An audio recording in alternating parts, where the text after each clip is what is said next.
This is the bottom of squat hold with isometric contraction, specifically with glute activation. So what this looks like is you're going to find a rig or something just to support you as you are moving through the exercise. Okay, and then what I'm going to do here is once I have my squat stance set, I'm going to sit in the bottom of the squat for about 10 seconds is normally what I recommend. And then from here, where the isometric contraction part comes in, is I'm going to actively basically try to squeeze my butt cheeks, okay? And I'm going to try to squeeze my glutes as hard as I can, okay? And it's super important that you're being intense about this as I keep my core engaged and my chest up. And for the most part, my shins are relatively vertical, right? Because we're trying to isolate at the hip joint. So notice how I'm shaking, I'm starting to work hard.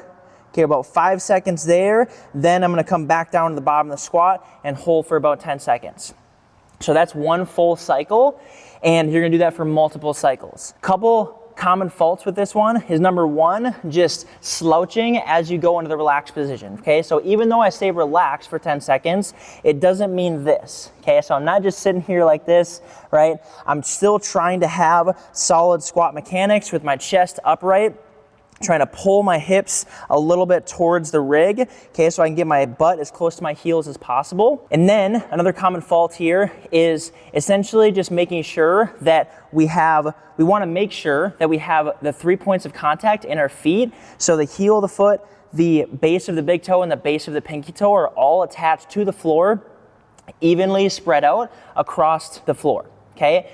And what we don't want, obviously, is we definitely don't want towards the toes, okay? So heels of the feet lifting off the floor, or vice versa, we don't want the toes being able to wiggle off the floor, okay? So keep those 3 points of contact, and to even further it, you can think about trying to squeeze the ground with your arch, right? In other words, trying to give yourself a higher arch as you are moving through this exercise, okay? That's super important. So once again, after I relax for about 10 seconds, contract my glutes by trying to squeeze my butt cheeks, okay, as hard as I can.